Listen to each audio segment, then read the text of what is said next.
Oke. Shalom Bapak Ibu yang terkasih, haleluya, puji Tuhan.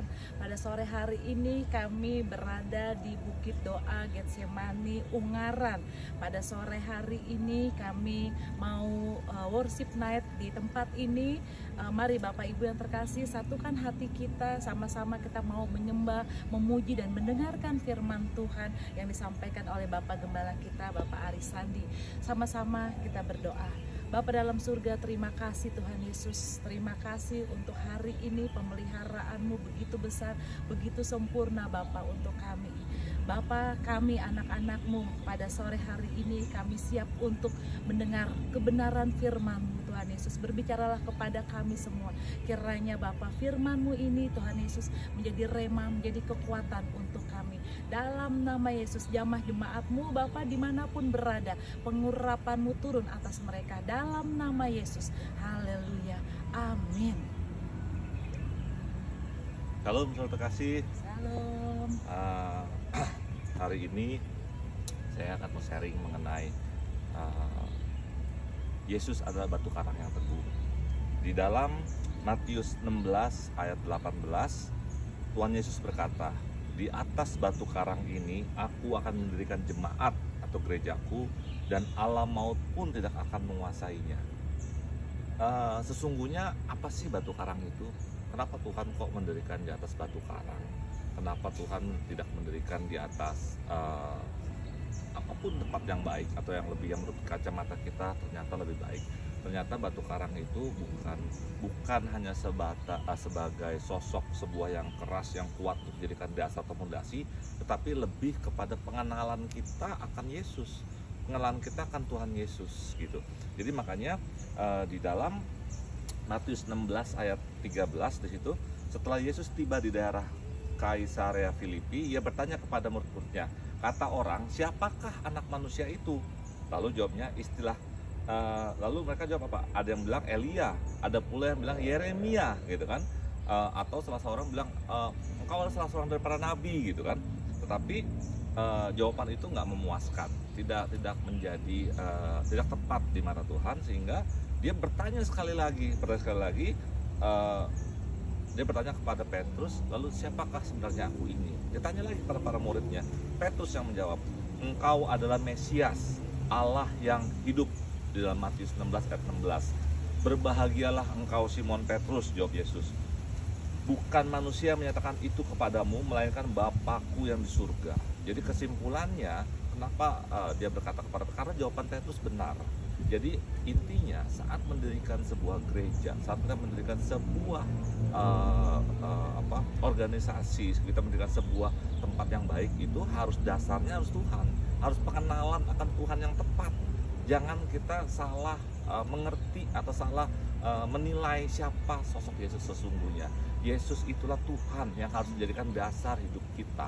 Jangan sampai kita menjadikan dasar batu karang kita itu salah persepsi. Jadikan Yesus Tuhanmu, karena dialah yang menyelamatkan hidupmu, dialah yang menyelamatkan masa depan. Dia punya masa depanmu. Tuhan Yesus memberkati. Amin. Terkasih, kita satukan hati, kita akan masuk dalam perjamuan kudus. Kita siapkan roti tinggi.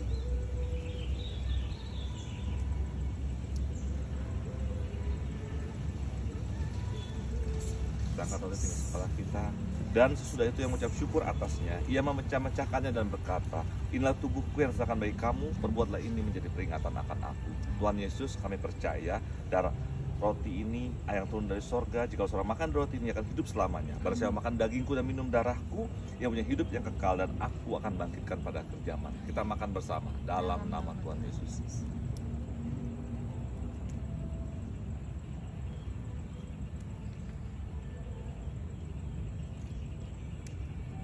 Kita angkat cawan ini sebelah kita. Demikian juga mengambil cawan sudah makan, lalu berkata, "Cawan ini adalah perjanjian baru yang dimatahkan dengan darahku. Perbuatlah ini setiap kali kau minumnya menjadi peringatan akan aku." Tuhan Yesus, kami percaya darah-Mu ini yang mentahirkan kami, yang mensucikan kami. Kami percaya Bapa, hidup kami diberkati dan menjadi berkat. Hidup kami sehat, berguna, bermanfaat.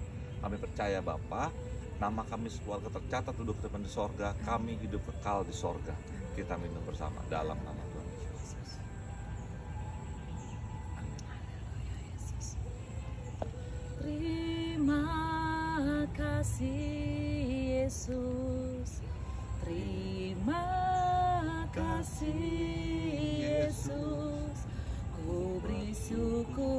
hanya bagimu.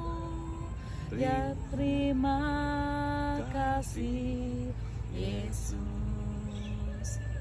Bapa dalam surga, terima kasih Tuhan untuk firman-Mu. Terima kasih Bapa untuk tubuh dan darah-Mu Tuhan Yesus yang sudah mengalir menjadi satu dalam tubuh kami. Tuhan Yesus, hamba-Mu berdoa Tuhan, kiranya firman-Mu ini menjadi rema, menjadi kekuatan Tuhan Yesus untuk jemaat-Mu yang mendengarkan, yang mengikuti ibadah ini dalam nama Yesus. Terima kasih Bapa secara khusus dari tempat ini, dari Bukit Doa Getsemani. Di tempat ini kami sepakat Bapa, kami berdoa untuk semua jemaat-Mu JKI Infinity dimanapun berada, dalam nama Tuhan Yesus. Tuhan lawat mereka, untuk mereka yang berbeban berat Tuhan Yesus. Tuhan buka jalan, Tuhan berikan kelegaan dalam nama Yesus. Apapun persoalan, apapun pokok doa yang mereka serukan Tuhan, dalam nama Yesus, Tuhan sudah dengar, Tuhan sudah kabulkan dalam nama Tuhan Yesus. Untuk mereka yang sakit, bilur-bilur Yesus yang menyembuhkan, jadilah sembuh, jadilah sehat. Hamba-Mu berdoa secara khusus untuk Ibu Linda. Ibu Linda sudah sembuh, Ibu Linda sudah sehat. Ibu Sandra sembuh, sehat, sempurna. Untuk Pak Bambang bersama Ibu Koni juga sembuh, sehat, sempurna.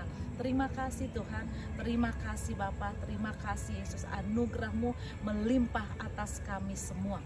Mari Bapak Ibu yang terkasih, angkat tanganmu, terimalah berkat Tuhan Yesus Kristus pada sore hari ini. Tuhan memberkati engkau dan melindungi engkau. Amin. Tuhan menghadapkan wajahnya kepadamu dan engkau damai sejahtera. Amin. Tuhan menyinari wajahnya kepadamu dan engkau kasih karunia. Amin. Kasih karunia Tuhan Yesus Kristus, kasih Allah dan Tuhan Roh Kudus kamu sekalian. Istirahatlah, terimalah berkat Allah Bapa, Putra, dan Roh Kudus.